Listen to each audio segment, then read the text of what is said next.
Salut, c'est Rudy et je vous souhaite la bienvenue pour ce nouvel épisode des Secrets du kayak. Le but de ce podcast est de vous partager ma passion du kayak de course en ligne et de partir à la rencontre des champions. Qui sont-ils et que font-ils pour performer au plus haut niveau? Aujourd'hui, j'interviewe Martin Farino qui a participé aux Jeux paralympiques sur 200 mètres en 2016 et qui se prépare actuellement pour Tokyo. J'ai vraiment appris plein de choses dans cet épisode. J'espère donc que l'épisode vous plaira. En attendant, je vous laisse découvrir Martin et ses secrets. Salut Martin, comment vas-tu aujourd'hui? Ça va super, Rudy. Enchanté. Enchanté, moi aussi. Déjà, je voulais vraiment te remercier de prendre le temps de participer à cet épisode des Secrets du kayak. J'avais plein de questions à te poser en tant que débutant en kayak. Et je voulais commencer justement par te poser la question, comment tu es arrivé au kayak en fait? Alors, moi, c'est simple. J'ai une maman pédiatre, un père prof de PS. Et si tu veux, je vais parler de mon handicap parce que je suis arrivé au kayak de par mon handicap et mes spécificités. Donc, en gros, à l'âge de 2 ans, j'avais une boule de gras au niveau de l'insertion de la moelle épinière qu'ils ont retirée parce que c'était bénin, mais il fallait le retirer. Et malheureusement, en retirant cette boule, ils ont touché les nerfs. Donc, de là, j'ai eu beaucoup de difficultés au niveau neurologique, donc au niveau des membres inférieurs et au niveau vésical. J'ai eu 35 opérations dans ma vie. J'ai passé 3 ans de ma vie pratiquement à l'hôpital et l'équilibre que j'ai eu de par mes parents est passé par le kayak. Donc, mon père a cherché un sport qui pourrait être le moins handicapant par rapport à par rapport à mon handicap. Lui était conseiller technique régional en aviron et l'aviron c'est toujours proche du kayak et il m'a emmené au kayak, ça m'a plu tout de suite et j'ai pu m'épanouir rapidement parce que voilà, j'étais à égalité par rapport aux autres et mon handicap. Et voilà, c'est plus par intérêt au début, mais je suis vraiment content parce que c'est ma passion et que quand tu fais le retour, je remercie mon père d'avoir trouvé cette idée. Et est-ce qu'avant le kayak, tu avais pu faire d'autres activités sportives? Je le faisais, bien évidemment, puisque je suis un fanat de sport, mais c'était pas pour courir, j'ai des grosses difficultés. J'étais pas épanoui, si tu veux. C'était vraiment l'épanouissement, il s'est fait vraiment au kayak parce que mon handicap était invisible entre guillemets à Donc l'époque. quand tu as commencé le kayak alors, tu avais quel âge? 12 ou 13 ans, je crois, de ce que j'ai 12 ans, souvenir. voilà. J'avais 12 ans, donc entre 2 opérations, j'ai pu commencer le kayak et au club de Lille. C'est mon club de cœur, mon club référent. Je trouve toujours assez original de voir les kayakistes qui sont pour beaucoup issus du Nord, alors qu'il fait très froid. On pourrait se dire que le kayak c'est pas la meilleure des choses à faire. Est-ce que non mais c'est vrai avec le froid, je me dis bon. Et finalement beaucoup sont issus du Nord. Est-ce que tu as une explication ou une idée d'explication? Alors, l'explication, elle est faite que, en fait, il fait toujours beau dans le Nord. Non, c'est pas vrai. Non, en fait, on est habitué. C'est une question d'habitude. Et en fait, qu'il pleuve, qu'il vente, eh ben, on est content de faire du bateau. Donc, le temps, on s'en occupe pas. On a appris à pas s'en occuper, en fait. Quand tu as commencé le kayak, tu as commencé directement avec des bateaux adaptés à ton handicap ou c'était des bateaux classiques de course en ligne ou de kayak de mer? Comment tu as commencé en fait? Dans quelle embarcation? Alors, j'ai commencé avec vraiment comme une personne normale, valide. J'ai eu un entraîneur à l'époque, Armand, qui m'a formé et qui n'a pas du tout pris en compte mon handicap, bien au contraire, qui m'a poussé vers le haut. Donc, du coup, j'ai eu une évolution assez rapide au niveau des bateaux et je suis toujours monté dans des bateaux valides, si tu veux. Ok. Est-ce que tu as fait comme beaucoup, t'es passé par la descente ou par la rivière, les slaloms ou pas du tout? Alors malheureusement non, parce que à mon époque, la politique au niveau régional, elle n'était pas ouverte aux autres disciplines et on était vraiment ancré sur la course en ligne. Et je t'avouerai que j'ai jamais fait de slalom, j'ai jamais fait de descente de ma vie. Et ça, je le regrette parce que c'est quelque chose peut-être plus tard quand j'aurai arrêté, mais là, je t'avouerai que non. Là, c'était culturellement, on était course en ligne, course en ligne, course en ligne. Quand tu as commencé le kayak, donc j'imagine que c'était habituellement, de ce que j'ai compris, 2 séances par semaine, le mercredi et le samedi pour tout le monde quand on est jeune. À partir de Exactement. quand tu t'es mis un peu plus à fond dans le kayak, à faire plus d'entraînement? Alors assez rapidement parce que justement à Lille on a une bonne dynamique et une fois qu'on tombe plus dans l'eau, on reste 1 ou 2 mois en école de pagaie. Une fois qu'on a les bases, on passe dans un groupe semi-compétition. Il y a plusieurs phases et comme je me débrouillais bien, bah, j'ai vite rejoint le groupe compétition et là du coup rapidement, je crois qu'à mes 13 ans, 13-14 ans, je m'entraînais presque tous les jours. Ok, ah ouais, donc rapidement, tu étais à Ah fond, à oui, fond. oui, oui. Bah, culturellement, je te dis, mon père, il nous a vraiment poussé. On est 5 enfants et dans les 5, on a tous été quasiment en équipe de France et on est tous fanas de sport. C'est un besoin vital. Et donc, tu me dis, tu as 4 ou 5 frères, et jusqu'à vous êtes 5. Qu'est-ce qu'ils font comme Ouais. sport, tes frères et sœurs?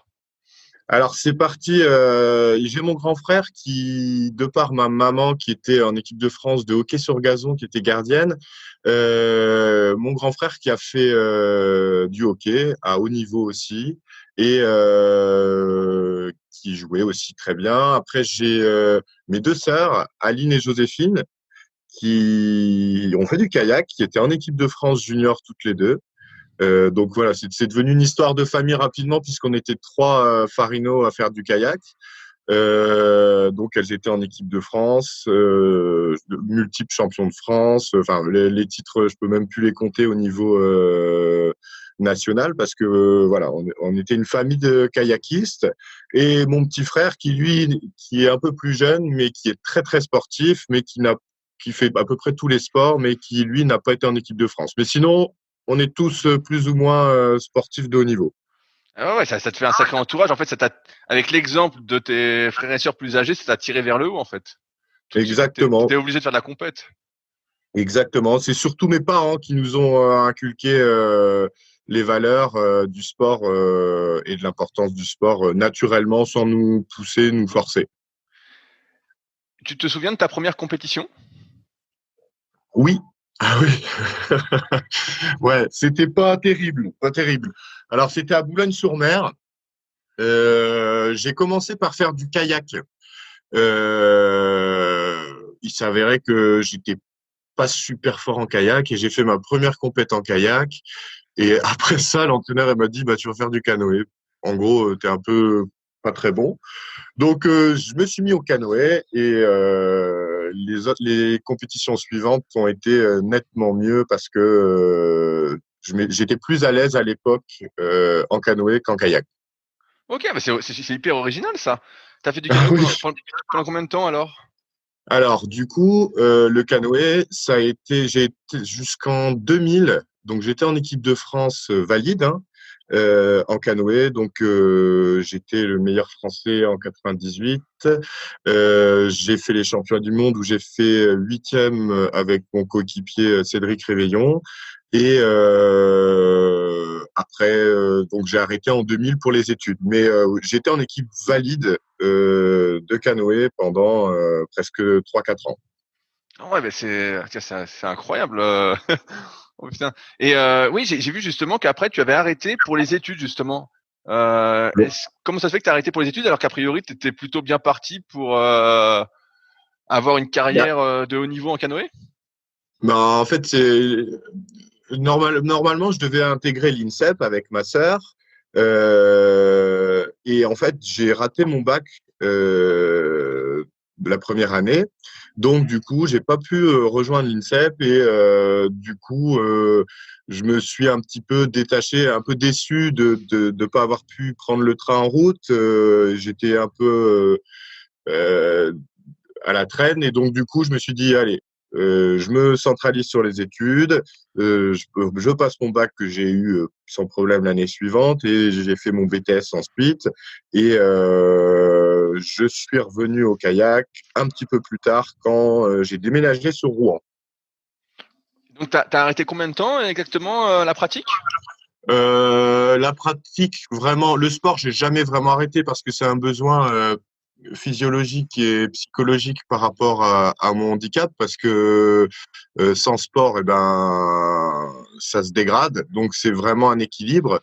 Mais vraiment, j'ai arrêté 4 ans, 4-5 ans, le haut niveau, on va dire. Mais tu continues à t'entraîner donc à côté quand même en canoë? Voilà, je faisais un petit peu de natation parce que j'aime beaucoup nager, toujours un petit peu de musculation, mais voilà, j'avais fait ça pendant toute ma jeunesse et pendant 3-4 ans, j'ai profité un peu pour m'amuser, et puis profiter un peu de la vie, et puis j'ai vite vu que ce que j'aimais, c'était le kayak et le haut niveau. Qu'est-ce que tu as fait exactement comme étude? Alors, j'ai fait un bac scientifique et après, j'ai fait un BTS assistant de gestion en alternance à EDF. Et donc, à la fin de mon alternance, quand j'ai eu mon BTS, ils m'ont engagé, mais sur Rouen. Donc, je suis resté 10 ans sur Rouen. Et c'est eux qui m'ont remis grâce à Sébastien Jouve. Je sais pas si tu connais. Oui, oui, mais j'ai prévu de l'interviewer aussi un peu plus tard, mais oui, je connais de nom. Et alors, Sébastien, quand je suis arrivé à Rouen, je connaissais pas grand monde. Et puis, le club de Rouen, très, très familial. Je m'y suis retrouvé très rapidement. J'ai mis un peu de temps à monter sur la scène parce que c'est pas la Deule. Ça bouge quand même pas mal. Et puis, je suis remonté grâce à lui. Et puis, toujours en canoë. Il y avait une belle équipe de canoë. Donc, j'avais repris. Et puis, en 2009, la Fédé est venue taper à la porte car le kayak est devenu une discipline olympique, au niveau paralympique, pardon. Donc, du coup, ils m'ont motivé à me dire, est-ce que ça t'intéresserait de reprendre le haut niveau en kayak, mais en paracanoë. Donc, le club de Rouen m'a soutenu, Sébastien aussi. Et du coup, j'ai repris un nouveau challenge en arrêtant le canoë. Enfin, je continuais, mais en club. Et j'ai commencé le kayak pour faire du haut niveau, mais en handisport, là. C'est énorme, parce que j'ai l'impression qu'il y a une énorme différence en termes de stabilité, et on va reparler un peu plus en détail après, entre le canoë, où tu es en position de fente, et le kayak, où tu es assis. Et toi, tu as réussi à passer de l'un à l'autre sans difficulté. Tu y es passé, quoi. Ah, sans problème. En fait, si tu veux, j'ai beaucoup d'équilibre parce que mon handicap, si tu veux, je marche sur les mains. Du coup, j'ai jamais eu de problème parce que j'ai beaucoup de compensation par rapport à mon handicap. Quand je marche, si tu veux, j'utilise énormément de force, beaucoup de gainage et j'ai des compensations au niveau du haut du corps qui me permettent justement d'être très stable en kayak. Je crois que je suis jamais tombé, même quand j'ai commencé. C'est une force. En fait, on m'appelait le petit singe quand j'étais petit. Ah ouais. Et là, quand tu passes au kayak, donc du canoë au kayak, est-ce que tu as rapidement des résultats en kayak? Alors, les résultats, je les ai eu rapidement parce que j'étais entraîné en canoë. Donc, si tu veux, j'ai mis 6-7 mois à trouver un geste, à trouver des sensations. Et en 2010, premier championnat du monde, je fais vice-champion du monde, ouais. Ça a été assez rapide, ouais. Ah ouais. Très, très rapide. Ah, c'est hyper impressionnant. Et est-ce qu'on peut parler un peu plus de ton handicap, de ce que ça implique? Parce que tu dis que tu as du mal à marcher. Qu'est-ce que ça implique au quotidien? Donc, tu as du mal à marcher, mais finalement, dans le kayak, tu arrives à pousser sur les jambes comme il faut? Tout à fait. Alors, c'est particulier. Mon handicap, il est, si tu veux, en gros, les conséquences neurologiques que j'ai eues, c'est au niveau des membres inférieurs. Donc, au niveau de mon mollet droit, j'ai juste un pousseur et un releveur, mais très très léger. Donc, si tu veux, je marche. C'est comme si tu marchais sans mollet. Fessier droit, il est atrophié aussi. Donc, si tu veux, et au niveau articulaire, c'est aussi compliqué puisque mes pieds ont été opérés, donc mes chevilles sont bloquées, donc beaucoup de raideur. Et si tu veux, quand je marche, je déploie l'énergie de quelqu'un qui court, si tu veux. Je bois, c'est évolutif, malheureusement. Je dois faire beaucoup de kiné, je dois me faire suivre parce que malheureusement, je suis plus tout jeune, même si je suis encore jeune. Mais c'est évolutif et il faut que je fasse de plus en plus attention parce que voilà, c'est la fatigue et les problèmes articulaires et les douleurs associées à mon handicap. Donc avec la fatigue, tu te raidis en fait, c'est ça? Exactement, tout à fait. Si tu veux, j'ai mes orteils qui sont en griffe et du coup, j'ai pas beaucoup d'appui au sol. Pour marcher, on se demande, les médecins des fois ils se demandent même comment je fais pour marcher comme ça parce que je me débrouille, je me plains jamais, mais c'est compliqué quand même. Et donc c'est grâce entre guillemets à cette instabilité du bas du corps que tu as développé ton équilibre grâce au haut du corps en fait qui te sert au kayak, si je comprends bien. Tu as tout compris. Si tu veux, je peux même faire le drapeau. Tu sais, je me mets sur une barre et je peux me mettre à l'horizontale sans problème. Du coup, je travaille moins les obliques et les abdos que les autres puisque je le fais naturellement en marchant. Je pose une question un peu à la con, mais j'imagine que tu fais pas trop d'entraînement en proprioception sur des Swiss balls ou des objets instables vu que tu es tout le temps en équilibre. Je le fais parce que il faut le faire, mais les entraîneurs ils voient bien que c'est un point fort qui est pas forcément à travailler, si tu veux. Je le fais sans problème. Je le fais sans problème, mais c'est pas là-dessus que je travaille le plus. Et avec cet handicap-là, tu arrives quand même à pousser sur les jambes, à connecter avec le bateau? Alors, c'est un peu particulier parce que j'ai beaucoup moins de force. J'arrive à transmettre, mais il faut des adaptations. Alors là, on a une chance extraordinaire au club de Lille qui est en train de renaître de ses cendres grâce à notre entraîneur Olia et puis notre nouveau président qui était Manu Voinet, je ne sais pas si tu connais, qui a entraîné, qui a formé Maxime Beaumont, qui a formé Étienne Hubert au pôle de Lille quand il y avait un pôle France à Lille. Et donc, il est revenu en président. Et donc, c'est quelqu'un qui vraiment qui nous pousse vers le haut. Et là, William Chamba et Sarah Trouel, qui sont venus à Lille, habiter à Lille après leur fin de carrière. Donc, j'ai la chance d'avoir 2 super kinés, parce qu'ils sont kinés. Et j'ai la chance aussi d'avoir Barnabé Lefebvre, je ne sais pas si tu connais aussi. C'est un séiste très fort qui est podologue et puis ergothérapeute qui va réaliser des calages sur mesure pour me permettre justement d'avoir un maximum de transmission parce que c'est vrai que là ça me fait défaut actuellement, on travaille sur les détails et actuellement c'est vrai que c'est quelque chose que j'avais négligé mais que on corrige pour avoir le maximum d'appui et de transmission en adaptant les calages.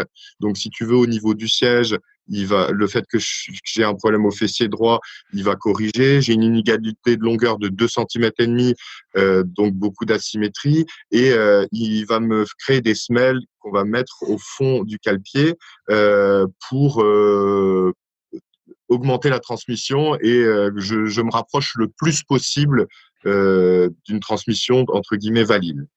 C'est intéressant ce que tu dis parce que j'ai interviewé Guillaume Burger juste avant toi et lui, suite à sa hernie discale, il s'est fait faire un siège à ses fesses en fait, avec un orthopédiste vraiment moulé à lui quoi. J'ai l'impression que c'est un peu ta démarche aussi de ce que tu me dis. Écoute, c'est rigolo parce que je l'ai eu avant-hier. Du coup, je vais demander parce que Barnabé, il va venir la semaine prochaine ou dans 2 semaines, je sais plus la date exacte. Et Sarah Trouel m'avait parlé parce qu'ils se connaissent très bien avec Guillaume de sa hernie et de son siège sur mesure. Donc, il m'a envoyé les vidéos et tout ce qu'il avait fait avec cet ergothérapeute par rapport à sa hernie. Ouais. Okay, ouais, donc oui, c'est la même. C'est la même démarche, mais là, comme on travaille plus dans le détail et on est on est vraiment plus sur une démarche de haut niveau grâce aux moyens que le club de Lille met en place. Parce que c'est vrai que ça coûte très cher et que ce genre de matériel, donc on fait plus attention justement à avoir quelque chose en bateau qui soit agréable. Est-ce que les distances en paracanoë sont les mêmes que les distances chez les valides? Alors, en paracanoë, c'est assez particulier parce que ça se court uniquement sur le 200 mètres et en monoplace. Alors, je sais pas si tu connais les catégories. En fait, le problème, en paracanoë, il y a une norme au niveau des bateaux. C'est-à-dire, il y a la première catégorie, c'est le KL1. Ce sont les paraplégiques qui n'ont pas leurs jambes ni leurs abdos. Donc, si tu veux, les bateaux sont adaptés pour cette typologie de handicap, parce que les KL2 et les KL3 peuvent monter dans des bateaux valides, sauf que ils ont lissé la norme par rapport au KL1. Donc, on a des bateaux beaucoup plus larges, beaucoup plus gros. Si tu veux, c'est l'exemple d'un Viper. Si tu veux, c'est ce que j'ai comme bateau, donc ça me parle bien. ça me parle. Et ben voilà, si tu veux, on a pour qu'un KL1, parce que sans abdos, c'est difficile de faire du bateau et de tenir ton bateau. Ils ont normé un seul type de bateau, large et stable, pour justement faciliter l'organisation des compétitions handisport. Ok. Et ensuite, tu as quoi comme catégorie alors? Alors voilà, KL1, donc si tu veux, c'est paraplégique, donc pas les jambes, pas les abdos. KL2, c'est une partie des abdos et très peu de jambes. C'est assez complexe, alors je rentre pas dans les détails. Et KL3, c'est la mienne, si tu veux, c'est dans ma catégorie, ils sont tous coupés sous fémoral. Donc en fait, il y a une transmission des jambes complète, parce que si tu veux, ils montent avec leur prothèse, même mécanique. Hein. Et moi, c'est difficile d'avoir une équité en handisport parce que les handicaps ne se ressemblent pas, sauf pour quelqu'un qui est coupé sous fémoral. Et c'est toujours très compliqué la classification et c'est quelque chose c'est une épreuve en plus dans le haut niveau de la classification. Si tu veux, c'est pas facile de comparer et d'avoir une équité comme on valide entre un handicap et l'autre. C'est très nuancé. Ça ressemble à quoi un kayak en KL3 au niveau de la stabilité? Tout à l'heure, tu disais en KL1, ça ressemble à un Viper. Là, ça peut ressembler à quoi? Alors en fait, justement, malheureusement, nous on se bat en KL3 et même en KL2 pour avoir les mêmes bateaux que chez les valides parce qu'on monte sur les mêmes bateaux.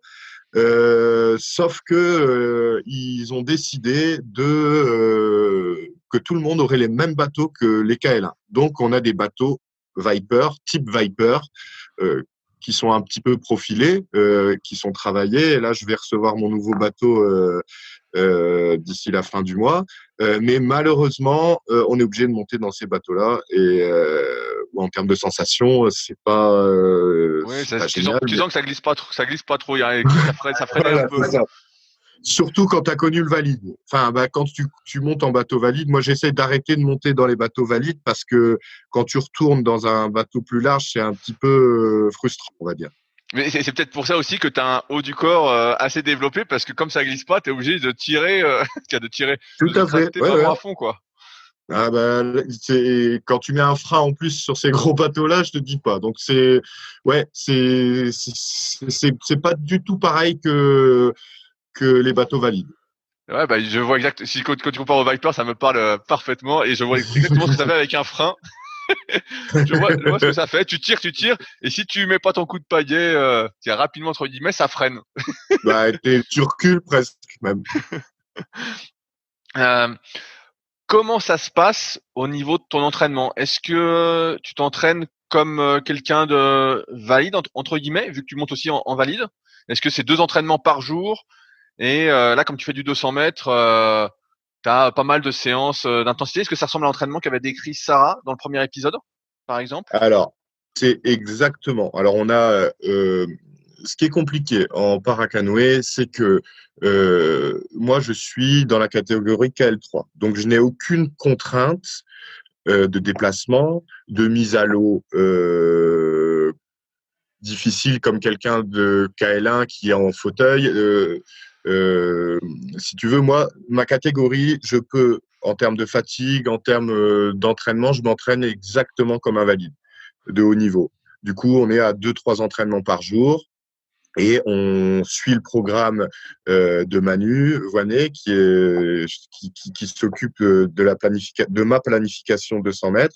Donc oui, moi, j'ai aucun problème. Mais par contre, en équipe paracanoë, quelqu'un qui est en fauteuil, comme Rémi Boule, pour monter dans l'eau, pour aller sur l'eau, il faut un petit temps, il faut des transferts, c'est beaucoup plus long et la fatigue, elle est pas pareille parce que le handicap n'est pas pareil. Donc en KL1, KL1, KL2 s'entraîne un petit peu moins, mais en KL3, on est un petit peu plus libre de par notre handicap qui est plus faible. Donc on a le même programme à peu près et puis les mêmes contraintes que les valides. Est-ce que tu fais de temps en temps des stages d'entraînement en kayak? Tu sais, par exemple, quand j'ai interviewé Sarah, elle allait partir à Séville.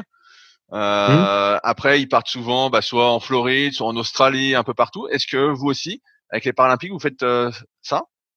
Alors, comme j'ai repris moi le bateau, en fait j'ai arrêté là en 2017 pendant 2 ans pour la naissance de ma fille, dont je me suis occupé pendant presque 2 ans et demi. Et j'étais resté sur une frustration de Rio où j'avais fait 7e et je sais que j'étais pas à ma place, j'aurais pu faire beaucoup mieux.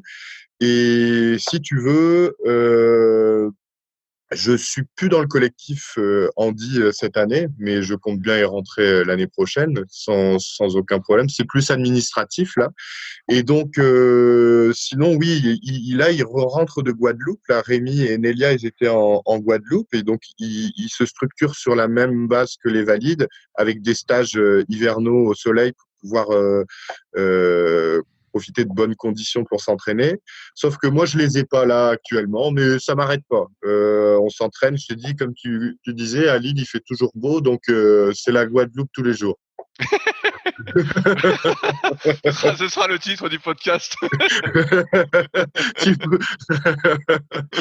Non, c'est vrai qu'il fait un peu froid en ce moment, mais là, ça s'est radouci. Et puis, non, ça, si tu veux, ça m'arrête pas. Et comme je te disais, c'est difficile de s'entraîner. Si tu veux, je serais plus à faire des stages avec les juniors valides au niveau vitesse où ça se rapproche, ou des kayaks dames pour les stages, parce que c'est vrai que si je pars avec l'équipe paracanoë, je vais des fois moins m'entraîner qu'à Lille.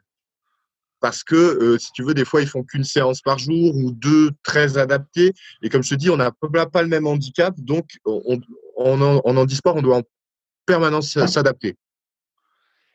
Et J'allais dire, est-ce que tu fais de l'entraînement aérobie en dehors du bateau? Ça a l'air d'être un truc un peu commun à tout le monde.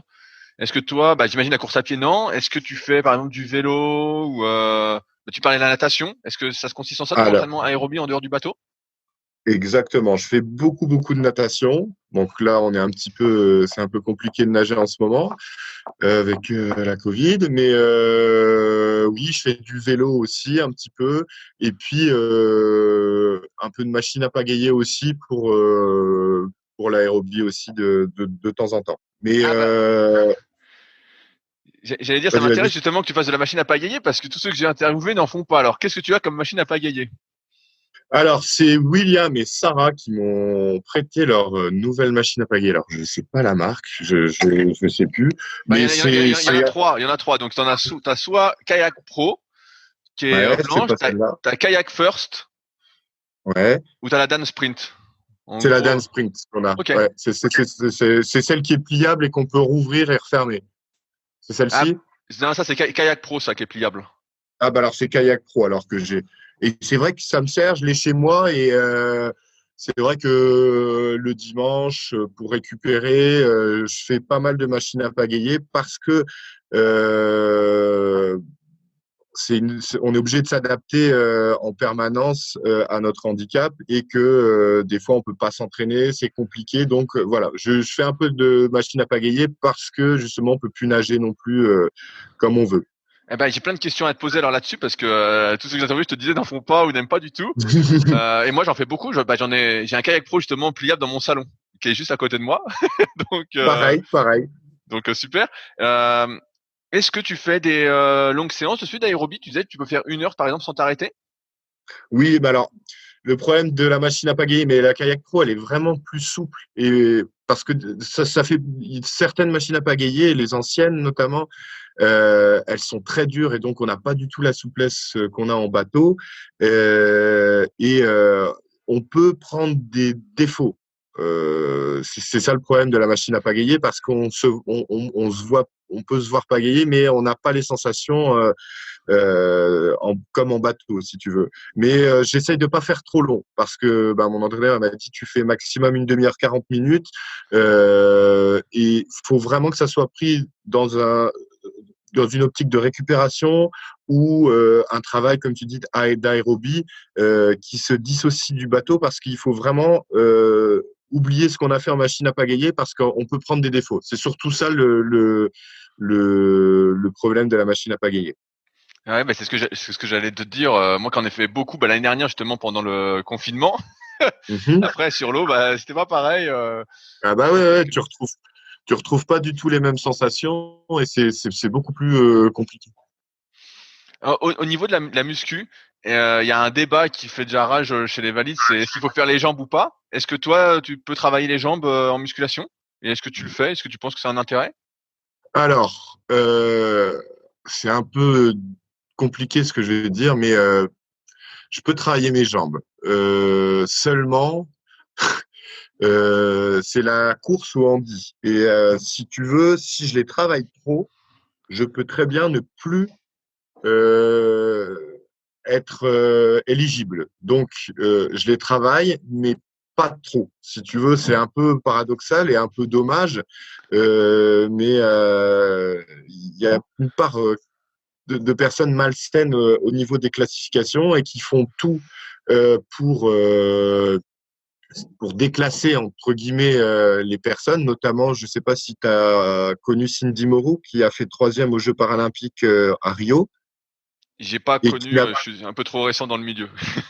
et alors si tu veux Cindy c'est pas génial. Cindy elle était éligible sauf que sa maladie elle n'était pas référencée à l'OMS et donc c'est les Anglais pour pas les nommer qui ont porté réclamation pour la déclasser.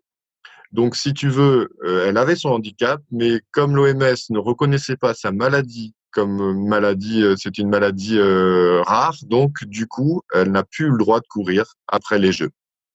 Donc, si tu veux, il y a un petit côté malsain au niveau de la classification. Comme je te disais, c'est une étape avant les compétitions parce que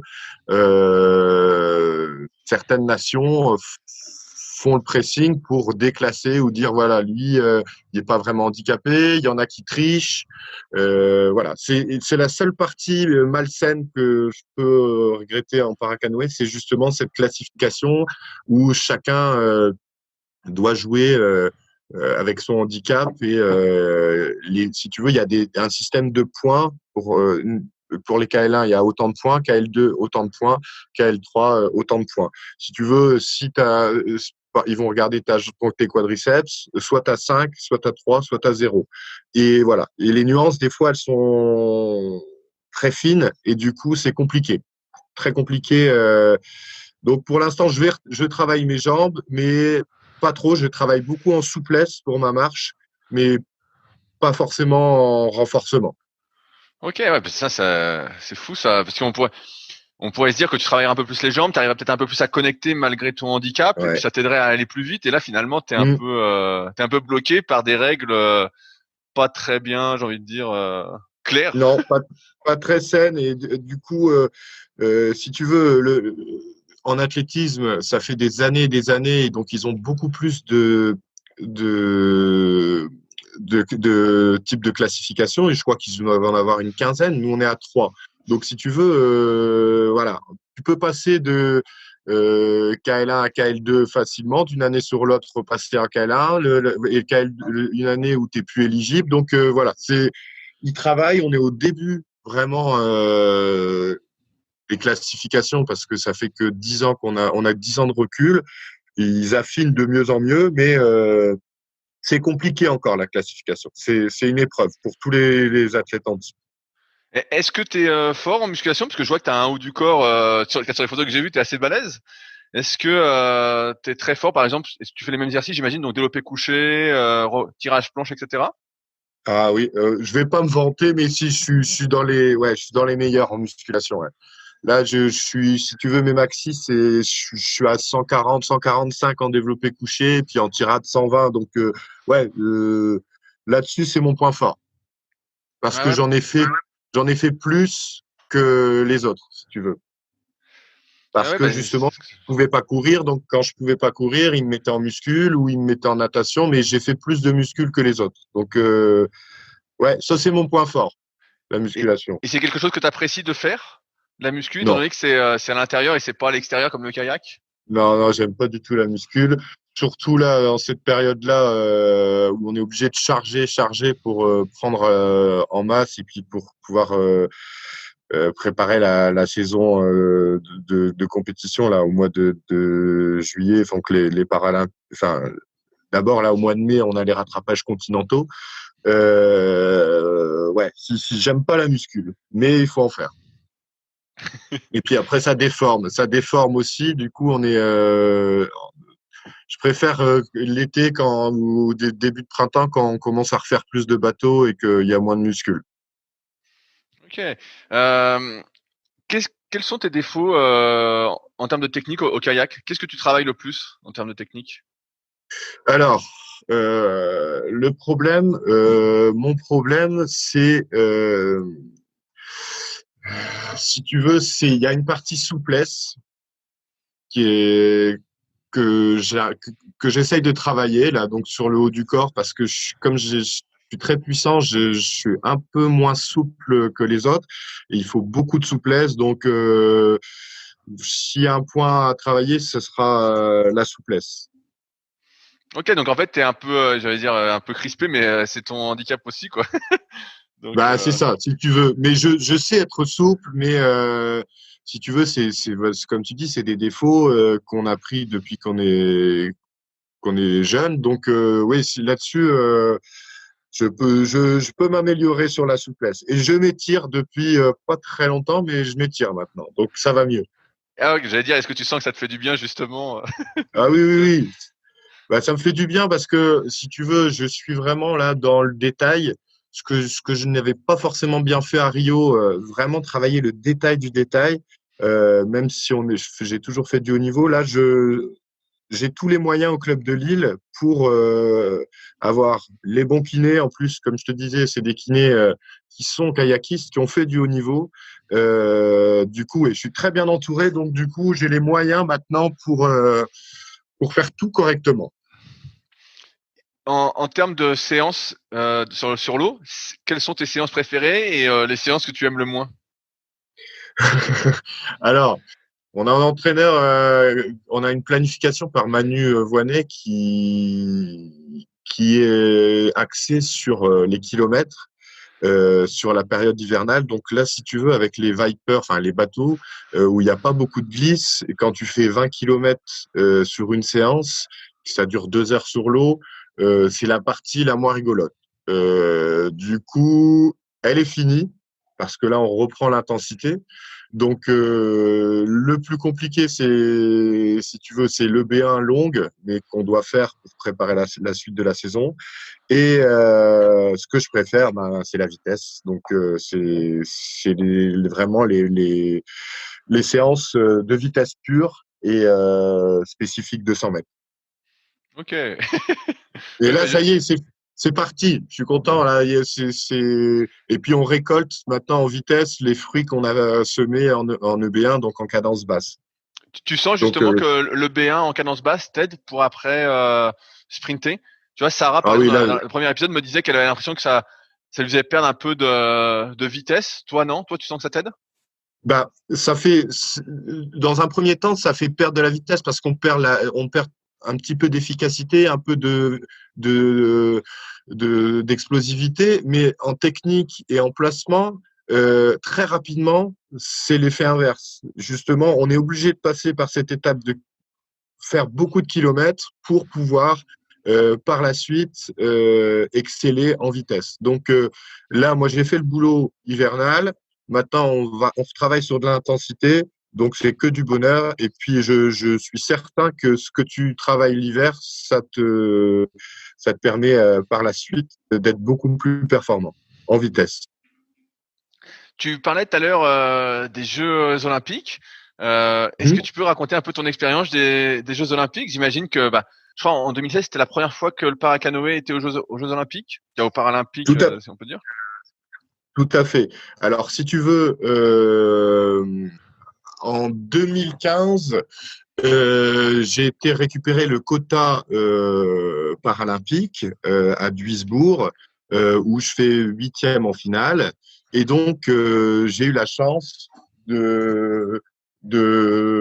eu la chance de pouvoir faire Rio. Et alors Rio, c'était vraiment magique. Donc c'était mes premiers Jeux paralympiques et c'est vraiment une belle expérience. Sauf comme je te disais tout à l'heure, je suis passé un petit peu à côté parce que j'étais plus observateur que acteur dans ces jeux et donc voilà, j'avais pas tous les paramètres au vert pour pouvoir performer. Mais Est-ce que les Paralympiques, ça se passe en même temps que les Jeux Olympiques? alors non, c'est toujours 15 jours après parce que ils avaient comme intention au début d'essayer de faire une continuité entre valide et paralympique. Et si tu veux, logistiquement, c'est pas possible parce que, comme je te disais, avec les fauteuils, avec les différentes catégories, logistiquement, c'est impossible. Donc, on est toujours 3 semaines après les Jeux Olympiques. C'est toujours juste 3 semaines après. Et c'était comment au niveau organisation? Est-ce que c'était ce qu'on peut imaginer de mieux, un peu le rêve, quoi? Alors, c'était le rêve parce que, si tu veux, à Rio, avec les problèmes sociaux qu'il y avait eu, les Brésiliens, ils ont un peu boycotté les Jeux valides parce que, si tu veux, ça leur a coûté très cher. Et du coup, c'était aux Jeux paralympiques, les places étaient gratuites et les Brésiliens sont tous venus. Donc, contrairement à ce qu'on peut penser, les gradins étaient pleins et il y a vraiment eu un suivi du peuple brésilien plus que chez les valides, hein, c'est ce qu'il nous disait. Donc oui, c'était magique, on a pu visiter, on a pu vraiment en termes d'organisation, c'était féerique, vraiment super. Et par contre, t'es déçu de ta 7e place? Tu m'entends? Oui, oui, je t'entends, Martin. Ouais, Je disais, ouais. tu es déçu de ta 7e place? Ah ouais. Si tu veux, un mois avant, c'était le podium olympique au championnat d'Europe et je fais troisième. Si tu veux, pour performer au niveau sportif, et ça je l'ai compris maintenant, il faut que tous les points soient ouverts, familièrement, socialement, professionnellement aussi. Et j'avais une concubine qui n'était pas du tout dans mon projet, qui m'a pas suivi du tout. Et donc voilà, c'était très compliqué de performer à Rio. Et donc voilà, je suis passé à côté. Je suis déçu, ça c'est certain. Et c'est pour ça que je renquille pour Tokyo, parce que j'ai pas envie d'être déçu quand je raconterai à mes enfants par la suite que j'ai fait 7e. Ça me va pas. Je préfère dire que j'ai été médaillé. Est-ce que tu connais tous les adversaires que tu as justement en KL3? Est-ce que vous êtes beaucoup? Alors oui, on est beaucoup. Alors c'est la catégorie la plus dense. Si tu veux, dans ma catégorie, c'est tous des anciens valides qui ont couru en valide et qui ont eu un accident de la vie, qui sont coupés sous fémoral. Mais si tu veux, l'Allemand, il était en équipe de France valide. Il y a eu un accident. L'Ukrainien, pareil. Et là, j'ai le Roumain qui était aussi qui fait champion national en 500 et en 1000 en 200 mètres, mais qui est malheureusement décédé la semaine dernière d'une crise cardiaque sur l'eau. Oui, j'ai cru voir passer ça justement, oui. Ouais. Du coup, ouais, il a fait une crise cardiaque sur l'eau et puis voilà, il est mort. Mais donc les principaux, c'est les trois que je t'ai parlé, mais bon, maintenant il en reste plus que deux. Après il y a les Anglais. Donc on est tous capables. On est tous à peu près du même niveau, si tu veux. La finale, tu peux très bien finir premier ou huitième sur du détail. Donc ouais, c'est très dense, c'est très très dense. Ouais, si j'allais te demander, est-ce que vous êtes loin les uns des autres, mais en fait c'est archi serré quoi. Ah oui, dans notre catégorie, c'est très très très serré. C'est la catégorie KL3, c'est vraiment, c'est comme chez les valides. Au niveau du bateau, qu'est-ce que tu as comme bateau? Alors là, j'ai un Plastex Rio. Mais le club là, donc m'ont acheté le dernier Plastex Paracanoë Tokyo, donc que je vais recevoir là d'ici la fin du mois. Et en termes de pagaie, qu'est-ce que tu as? Alors, c'est un peu atypique. Je pagaie en Braksha 2. Donc si tu veux, c'est adapté. Si tu veux, les Vipers, là, pour pas rentrer dans les détails, sont larges et ils ont une vitesse critique très rapide. Donc, si tu veux, on a un petit peu moins d'intensité de fréquence que les autres, mais beaucoup plus puissant. Donc, du coup, si tu veux, on monte au lieu d'être à 140, 130, des fois, on redescend à 120, mais il nous faut une pelle bien large, justement, pour compenser, justement, la sous-vitesse de ce bateau. Donc, on a des gros braquets, les spaghettis très longs et les pelles sont très larges. Et quand tu dis très long, c'est combien? Alors moi, je suis en 2,22, je suis remonté en 2,23 là. Ok, et la grosseur de tes pelles, c'est quoi alors? Alors ça, je pourrais pas te dire, mais je crois que c'est la Braksha 2, c'est la plus grosse qui existe de pagaie chez Braksha. Ok, bon, je regarderai, mais ouais, mais ça m'étonne pas. Parce que ce que tu dis, parce que dans mon Viper, je vois qu'avec une grosse pagaie, je vois que, comme tu dis, il y a une vitesse critique. Tu forces, tu forces, tu forces, et à un moment, tu ne passes pas le. C'est ça. Tu peux pas aller plus vite. Tu passes pas. T'es là, tu forces, et ça veut pas, quoi. Ça ne veut pas. Exactement. Et je vois. Et pourquoi t'es en Plastex? C'est mieux que Nello pour le paracanoë? Alors, ils se sont un petit peu partagé le gâteau, si tu veux, Nello. Nello, ils ont conçu des bateaux pour les KL1, KL2. Si tu veux, c'est l'avant des Nello normaux, des Vanquish, et l'arrière, comme c'est normé, est très large. Et le pont est très bas. Alors, si tu fais plus de 80 kilos, tu peux pas monter dans ces bateaux-là parce que sinon tu coules tu coules le pont et s'il y a la moindre vague, les Nello sont pas du tout adaptés au KL3. Et donc, Plastex s'est centré sur la catégorie KL3 et donc tout le monde pagaie en KL3, en Plastex et en Nello dans les KL1 et le KL2. Ok. C'est original, ça. C'est original aussi. Si tu veux, ils se sont partagé le gâteau, ils se sont dit, bon, il y a autant de KL3, moi je pense que c'est ça. Mais voilà, Plastex s'est centré dans l'organisation et dans la formation du bateau, KL3, et Nello pour les KL1, KL2. Et tout à l'heure, tu disais que tu montais aussi en valide parfois. Est-ce que tu arrives à sortir, entre guillemets, un peu ton épingle du jeu? J'ai vu sur, je sais plus quel site, qu'à un moment, ton objectif, c'était d'arriver en finale des championnats de France sur le K1 200. Est-ce que tu as réussi? Alors, non, je voulais faire ça à un moment parce que, comme je te disais, moi, il me faut, entre guillemets, un peu de validité pour pouvoir avoir de la confrontation parce que malheureusement, en France, j'ai pas beaucoup de confrontation, même pas du tout.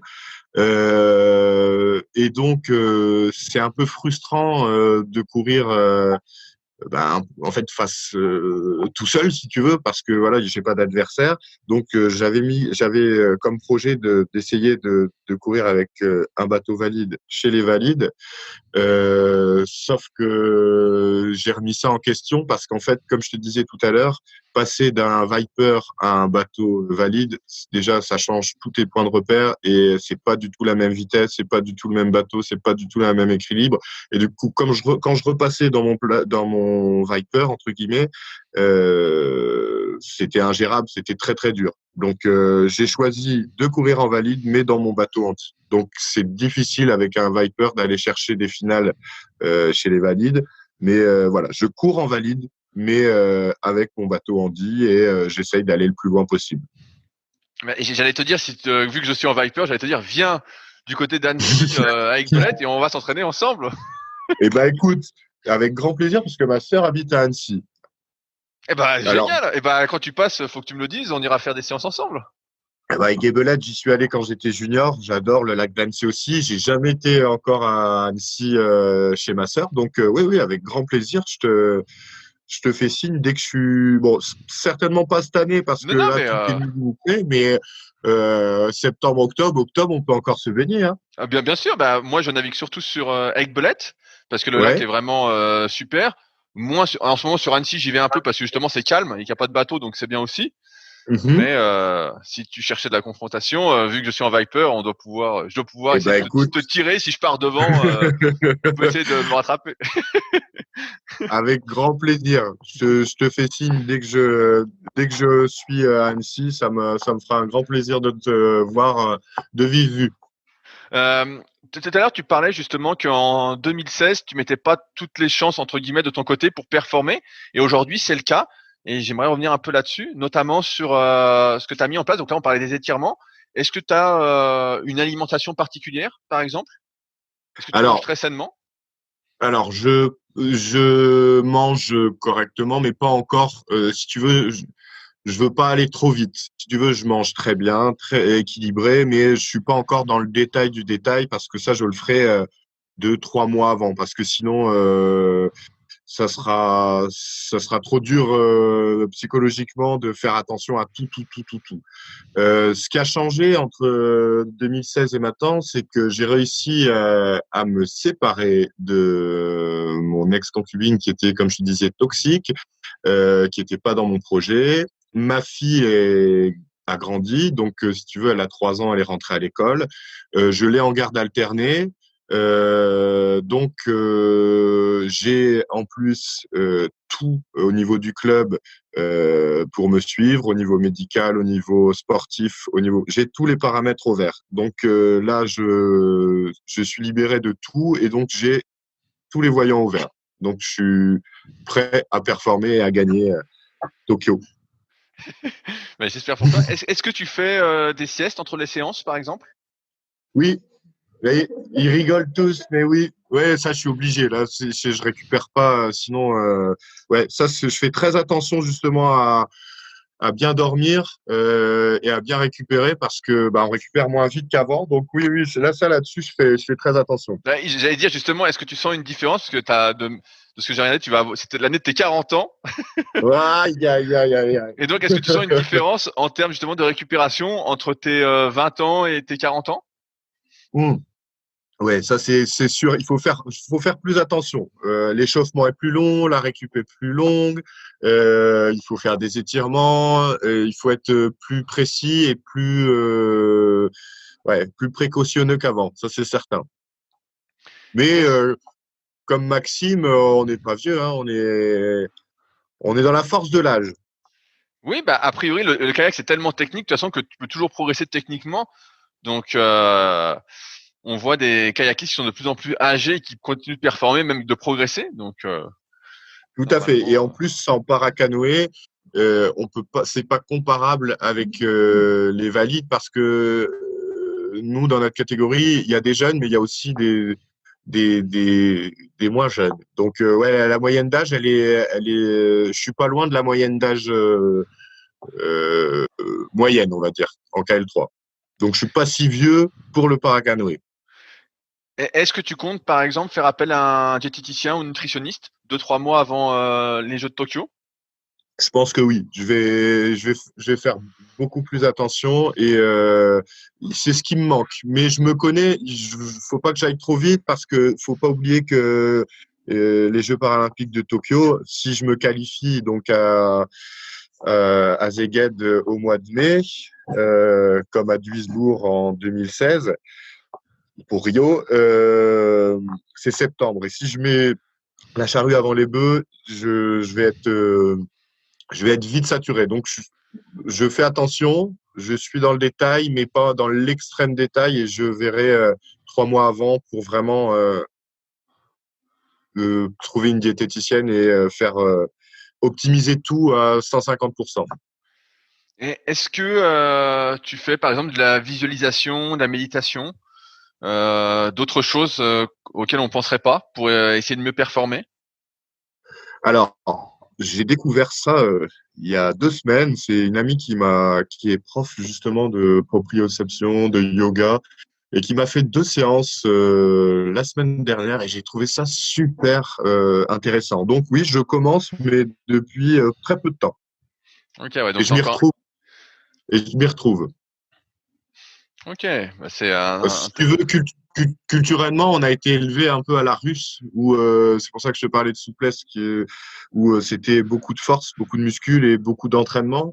Et culturellement, on nous a pas appris ça. Donc, je sais que c'est un peu bête, mais voilà, je commence seulement maintenant à travailler justement d'autres pistes que je n'avais pas encore explorées jusqu'à présent. Ouais, c'est. Tout à l'heure, on parlait des siestes. Est-ce que tu fais des petites siestes de 15-20 minutes ou ça t'arrive de faire des siestes plus longues? Normalement, c'est 15-20 minutes parce que voilà. Mais là, j'ai le temps. Donc, c'est vrai que quand je suis vraiment fatigué, je dors un petit peu plus. Mais surtout que ma fille, elle se réveille la nuit de temps en temps. Du coup, elle se rendort, mais moi pas. Donc, du coup, il faut. Je jongle justement avec ma paternité et du coup, ouais, si je dois récupérer beaucoup plus et je fais des fois des longues siestes. Je souhaitais qu'on aborde un peu l'aspect financier. Est-ce que tu travailles actuellement? Alors actuellement, non, justement, c'est un peu comme Adrien. Je mets tout en œuvre là. Si tu veux, j'ai mon allocation adulte handicapé. J'ai une maison que mes parents me prêtent, où je suis vraiment très très bien. Je suis à la campagne, je vis, je roule pas du tout sur l'or, mais je mets tout en œuvre jusque septembre pour si tu veux performer parce que en travaillant, je l'ai vu, c'est toujours compliqué vu le volume d'entraînement qu'on a. Donc voilà, pour l'instant, je me mets de côté sur ma vie professionnelle pour pouvoir être le plus performant dans ma vie sportive. Oui, parce que j'ai cru voir que auparavant, il y a les interviews que j'ai lues qui datent un petit peu, tu Mhm. travaillais justement. Alors, j'ai travaillé à EDF longtemps. J'ai eu la chance, de par un partenariat en 2015-2016 avec la région, d'intégrer Humanis. En fait, je me suis mis en retraite d'EDF. C'est un statut particulier. Au bout de 15 ans d'activité, tu peux te mettre en retraite et je suis rentré à Humanis où ils m'avaient promis un CDI et malheureusement ils ont eu des problèmes financiers et si tu veux ils ont pas pu me prolonger financièrement. Donc la naissance de ma fille en 2017, les problèmes de nounou, de crèche, du coup j'ai arrêté de travailler depuis 2017 et pour éduquer ma fille. Et là, voilà, je j'ai pas recherché de boulot tout de suite parce que je me consacre entièrement à Tokyo et financièrement, j'arrive à vivre correctement. Donc voilà, pour l'instant, je m'occuperai de mon avenir professionnel après les Jeux. Est-ce que tu as des sponsors? Alors là, on est justement, on a Margot et Estelle, qui sont stagiaires au club et qui sont chargées justement de trouver des sponsors et nous faire avancer justement. Mais avec la Covid, c'est très compliqué. Les mécénats et les sponsorings sont un petit peu en stand-by. Donc, c'est un peu compliqué. Mais le club de Lille me soutient énormément. Énormément. Ouais, c'est ce que j'allais te dire. Des précédentes interviews que j'ai faites, tout le monde m'a dit que c'était très difficile aujourd'hui de se faire sponsoriser, notamment dans le kayak. Surtout avec les événements actuels, il fallait redoubler d'efforts. Donc, Très compliqué, ouais. C'est pour ça que je perds pas de temps. J'essaie d'être pollué par le moins de choses parce que c'est vrai que c'est très complexe d'aller chercher des sponsorings. Du coup, j'ai un équilibre. Je te dis, je roule pas sur l'or, mais voilà, je mange bien, je j'ai pas de problème financier et voilà. L'objectif, c'est Tokyo et on verra après pour retravailler. Mais je m'inquiète pas pour ça, moi. Je sais que j'ai des capacités d'adaptation et je pourrais retrouver quelque chose très facilement. est-ce que tu as déjà eu des blessures en kayak? Tiens, on parle souvent des épaules. Est-ce que tu as déjà eu mal aux épaules, par exemple? Alors nous, c'est les épaules, ça va. J'ai toujours une petite douleur à l'épaule, mais c'est plus tout ce qui est lié au handicap. Si tu veux, comme j'ai une inégalité de longueur, un fessier droit plus petit que l'autre, j'ai beaucoup de frottements et donc de blessures de temps en temps si je fais pas très attention à bien me protéger au niveau des fesses et au niveau des pieds aussi.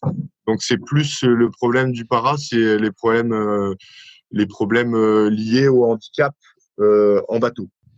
Ok, mais tu vas pas avoir mal, par exemple, tu vas pas te faire mal au dos ou... Non, non, non, là-dessus. Après, quand on a une capacité d'adaptation à la douleur qui est pas comparable aux autres, donc du coup, j'ai rarement mal. Je me plains rarement. C'est souvent mon entraîneur qui doit me dire, allez, arrête, t'en as fait trop. Et du coup, voilà. Là-dessus, non, j'ai la chance de jamais avoir été blessé.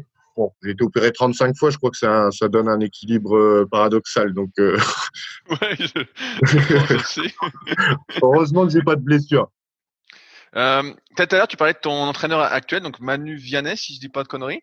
Alors, Manu, c'est le président et l'entraîneur, c'est Olia, Olia. qui est là, il écoute, hein, faut pas dire de bêtises.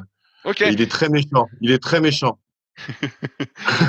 Est-ce que tu as changé souvent d'entraîneur au fil de ta carrière? Alors, depuis que je suis à Lille, que je suis revenu à Lille, non, c'est toujours Olia qui est présent au club de Lille. Ça fait un petit moment. Sinon, sur Rouen, quand j'étais au club de Rouen, j'ai eu aussi le même entraîneur pendant 10 ans. Et si tu veux, c'est plein de personnes de haut niveau. Il y a Mathieu Goubel qui est sur Lille aussi. Donc, on a plein de sportifs de haut niveau qui nous aident et qui nous donnent une complémentarité à celle de notre entraîneur au jour le jour. Ok, ouais, donc tu as une certaine constance avec tes entraîneurs.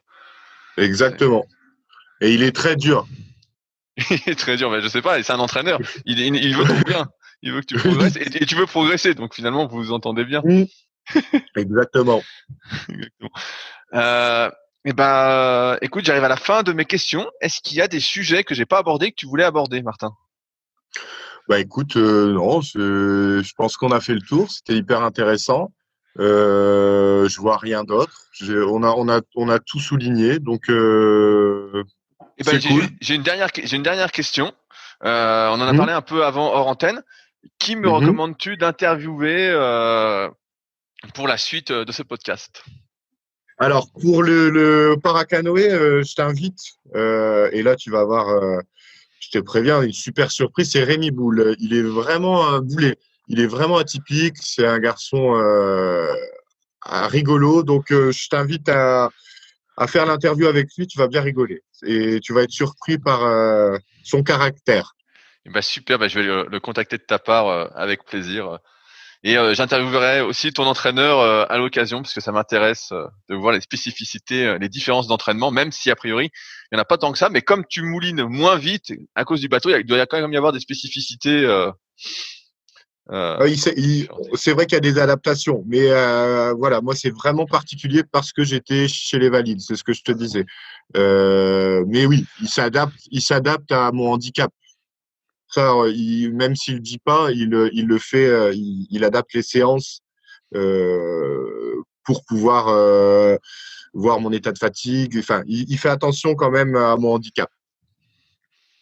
Ok, et ben je vais conclure sur ces mots-là. Encore une fois, merci Martin d'avoir pris du temps. C'était hyper intéressant pour moi et on se tient au courant quand tu viens sur Annecy pour que j'essaye de te suivre et voir peut-être de te tirer. Et ben c'est pas tombé dans l'oreille d'un sourd. Et ben super. Salut Martin. Et ben allez, salut. Si vous êtes encore là, c'est que l'épisode vous a plu.